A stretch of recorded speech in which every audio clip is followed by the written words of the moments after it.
हम्म। सामान्य अर्थ देखा हमने, इसका तीनों का देख लिया क्या? हम्म। अब ये तो पहले सूत्र का देखा था हमने, भारत क्षेत्र का विस्तार कितना है? तो 526 योजन, और एक योजन के 19 भागों में से 6 भाग अधिक, इतना भारत क्षेत्र का विस्तार है। फिर आगे के क्षेत्र और पर्वतों का चलो इसको समझ लेते हैं पहले। भारत और एरावत क्षेत्र के बीच में पूर्व पश्चिम तक लंबा विजयार्ध पर्वत है, जिससे गंगा सिंधु और रक्ता रक्तोदा नदियों के कारण दोनों क्षेत्रों के छह छह खंड हो जाते हैं। उनमें बीच का आर्यखंड और बाकी के 5 म्लेच्छ खंड है। तीर्थंकर अधिक पदवीधारी पुरुष भरत एरावत के आर्यखंड में तथा विदेश क्षेत्रों में ही जन्म लेते हैं। विदेश क्षेत्रों में ही जन्म लेते हैं। कौन कौन तीर्थंकर अधिक पदवीधारी पुरुष? ये दोनों, ये किसमें किसमें? तो भरत क्षेत्र के खंड आर्यखंड में, एरावत क्षेत्र के आर्यखंड में, और विदेश क्षेत्र में, ये तीन ही जगह है जहां पर ये जन्म लेते हैं। अब आगे के क्षेत्र और पर्वतों का विस्तार, भरत क्षेत्र का तो इतना था। विदेश क्षेत्र तक के पर्वत और क्षेत्र भरत क्षेत्र से दूने दूने विस्तार वाले हैं।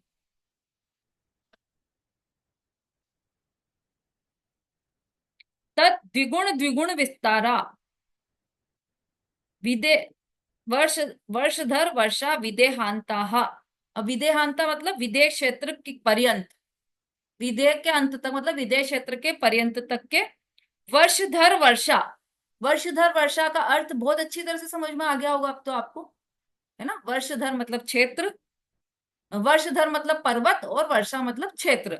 तो पर्वत और क्षेत्र, वर्षा बोला तो वर्ष समझना उसको, वर्ष और वर्षधर, तो वर्ष तो हो गया क्षेत्र, और उस क्षेत्र को रखने वाला पर्वत, तो वर्षधर। ठीक है, वर्ष और वर्षधर। तो विदेह क्षेत्र पर्यंत के पर्वत और क्षेत्र तद द्विगुण द्विगुणा भरत क्षेत्र से दूने दूने विस्तार वाले हैं। तद मतलब भरत क्षेत्र से दुगुने दुगुने विस्तार वाले हैं। फिर 26वां सूत्र है, विदेह क्षेत्र से उत्तर के 3 पर्वत और 3 क्षेत्र दक्षिण के पर्वत और क्षेत्रों के समान विस्तार वाले हैं। मतलब विदेह क्षेत्र से उत्तर के 3 पर्वत और 3 क्षेत्र दक्षिण के पर्वत और क्षेत्रों के समान विस्तार वाले हैं।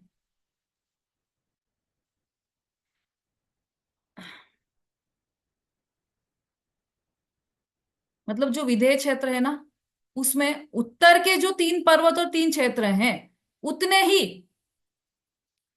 उतने ही उधर के भी हैं, दक्षिण के भी, है ना? विदेह क्षेत्र की रचना है सेम, है ना? आधा विदेह क्षेत्र, जैसा आधा विदेह क्षेत्र वैसा ही आधा अविदेह क्षेत्र है। तो जितना उत्तर का जैसा है वैसा का वैसा ही दक्षिण का भी है। इसमें भी 3 पर्वत और 3 क्षेत्र आए हैं, और उसमें भी 3 पर्वत और 3 क्षेत्र हैं।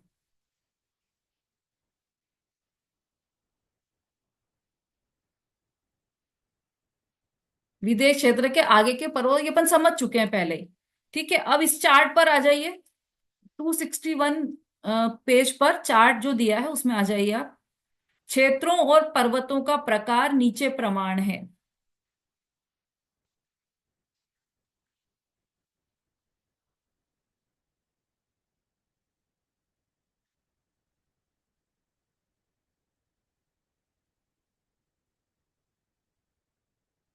भरत क्षेत्र का बता दिया था, आचार्य ने ही बता दिया भरत क्षेत्र का तो।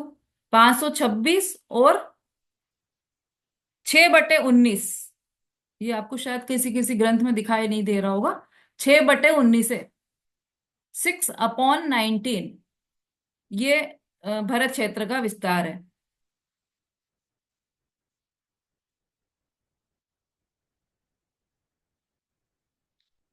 अब हिमवन पर्वत और शिखरणी पर्वत में प्रत्येक, अभी हिमवन और शिखरणी,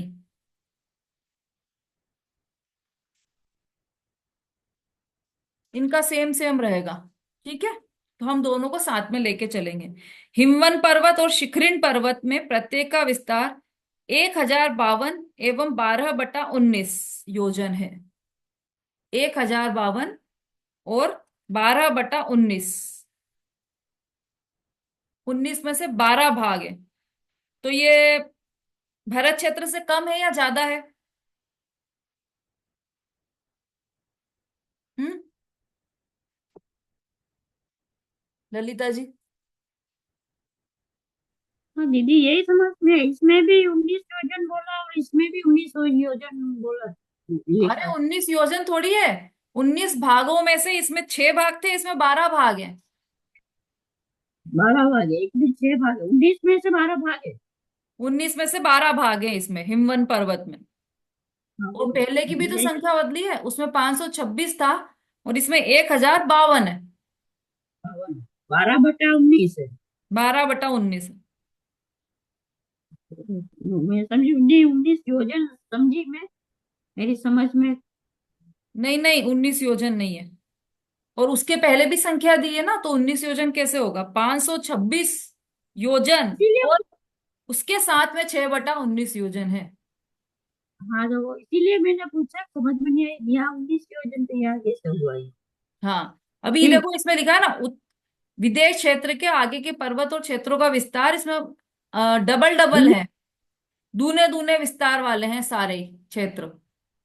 तो इसका ठीक डबल ठीक है। करोगे आप 526 का, तो 1052 आएंगे। है ना? और 6 बटे हाँ। उन्नीस है, यहाँ पे 12 डबल हो गए पूरे। बारह हाँ बटा डबल उन्नीस है। है। अब इसका और डबल कर दो तो हेमवत क्षेत्र में कितना हो गया? हेमवत क्षेत्र में 21, 2,500, 105। और 2105। 5/19, 5/19 5। ऐसा है।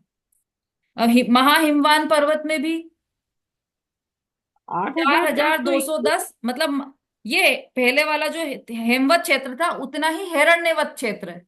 दो दो क्षेत्रों में समान है ना, ये तो समझ में आ रहा है ना बात। हाँ हाँ, वो भारत समझ क्षेत्र गई। से आगे बढ़े तो उससे डबल हो बताइए। गया, उससे और आगे बढ़े तो उससे डबल हो गया। ठीक है, फिर विदेश क्षेत्र में जाकर और डबल हो गया। फिर उसके बाद उससे कम हुआ, तो ये इधर के, उत्तर के और दक्षिण के दोनों समान हुए। हाँ। ठीक है। तो हेमवत क्षेत्र और हिरण्यवत क्षेत्र में 2105 सही, 5/19 है। फिर महाहिमवान पर्वत और रुक्मी पर्वत, इन दोनों में 4210 सही, 10/19। फिर हरि क्षेत्र और रम्य क्षेत्र में 8421 सही, 1/19 योजन है। फिर कौन से बच गए? निशद पर्वत और नील पर्वत। इसमें 16,842 सही, 2/19। और विधेय क्षेत्र का कितना है एरिया? तो तैतीस 33। 33,684 सही, 4/19 विधेय क्षेत्र का इतना है।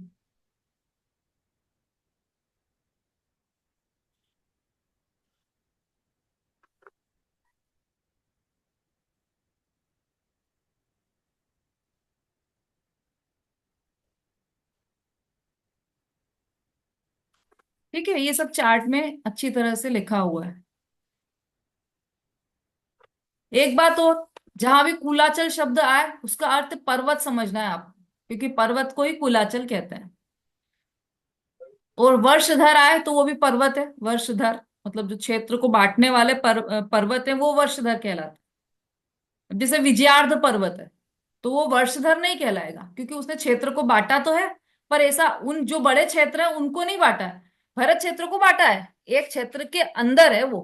तो मेन वर्षधर पर्वत तो वो हैं सारे। कौन कौन से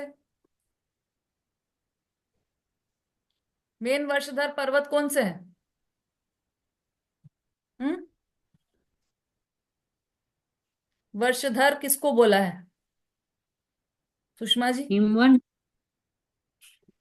दीदी पर्वतों को हाँ, वर्षधर, तो इसमें आएगा हिमवन, महाहिमवन, अ, हिमवन, महाहिमवन, निषद, नील, रुक्मी और शिखरन। बहुत बढ़िया, बहुत ही अच्छा। देख लो, आप सब सीखो सुषमा जी से। वो याद करते जा रहे हैं साथ के साथ ही। वेट नहीं कर रहे कि अब जब एग्जाम आएगा तब देखेंगे तब याद करेंगे, ऐसा नहीं। साथ के साथ याद करते जा रहे हैं, बहुत ही अच्छा है। चलिए, तो ये हमने अभी तक समझ लिया पूरा भरत क्षेत्र का।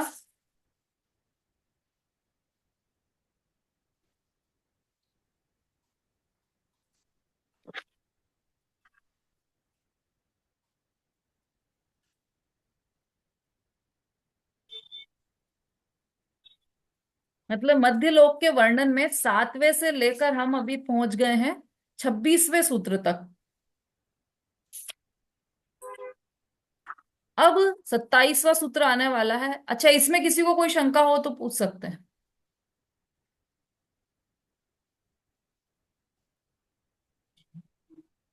ठीक है, वंदना जी समझ में आ रहा है बराबर?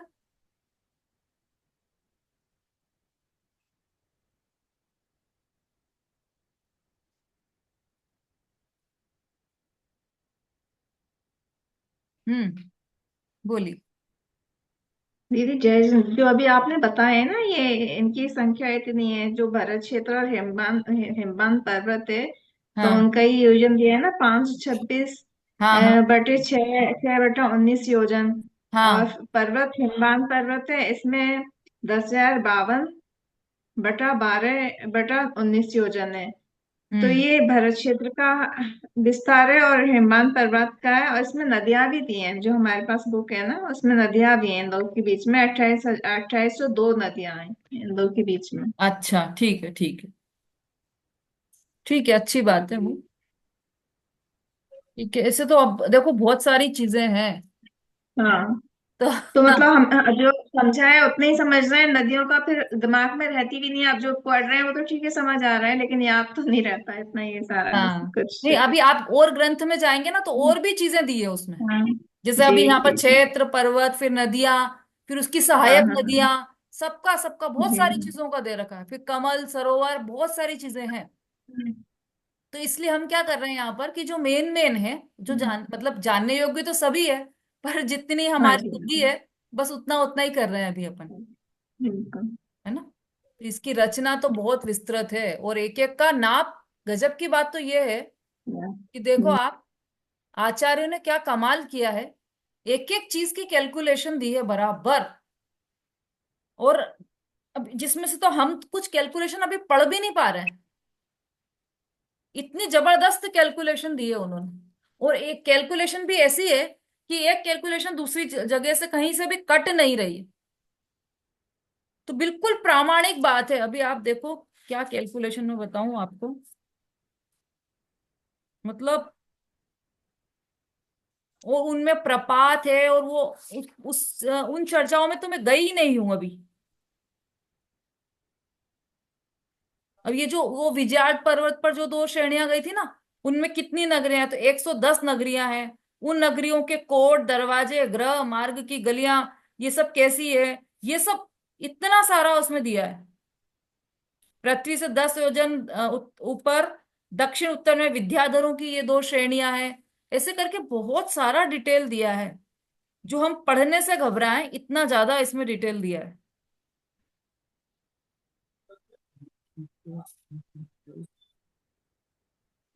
अब एक एक नदी संबंधी द्रह, उनका वर्णन अलग अलग दिया है। सीतोदा नदी संबंधी द्रह, उसका वर्णन अलग दिया है। फिर 5 द्रह संबंधी दोनों तटों के 50 कांचनगिरी। और उसका मैप भी दिया है, ये देखो आप। अ, अब दिखाई दिया होगा, है ना? ये द्रहों वगैरह का ये मैप अलग से दिया हुआ है। तो ये देखो इसका बहुत सारा डिटेल है। बस हम तो, जितनी हमारी बुद्धि है उतना समझ लो। और उसके आगे बस यही समझो कि आणम ताणम कछु न जानम, जिनवर वचन प्रमाणम। क्योंकि इतना डिटेल में जाने की न तो बुद्धि है न समय है हमारे पास। हमें तो करना है आत्मकल्याण। तो ये हमको ये समझ में आ गया बस इतना, कि ये जितना भी डिटेल दिया है वो सब बिल्कुल शिरोधार्य है। जैसा जिनेंद्र भगवान ने कहा है वो बिल्कुल आज्ञा प्रमाण हम मानते हैं, वैसा का वैसा ही मानते हैं। उसमें 1 इंच भी हम इधर से उधर नहीं। जैसा जिनेंद्र देव ने कहा उसके उनके वचनों में कोई शंका नहीं। इतना दृढ़ निश्चय कराने के लिए ये सब करणानियों का यहाँ पर वर्णन कर रहे हैं। जिन वच में दृढ़ दृढ़ श्रद्धान हो जाए, केवल ये उद्देश्य है। और इस दृढ़ श्रद्धान करके करना क्या है कि उन्होंने जो मूल तत्व बोला है जिनवर देव ने शुद्धात्म का, कि आत्मा ऐसा है, अनंत गुणों का भंडार है और अतीन्द्रिय महापदार्थ है, तो उस पर विश्वास आए, इन पर विश्वास करके उस आत्म तत्व पर विश्वास आए, इसके लिए ये सारी चर्चा है ना। अब जैसे अकृत्रिम जिनालय की चर्चा, तो अकृत्रिम जिनालय किसका, किस बात की प्रसिद्धि कर रहे हैं?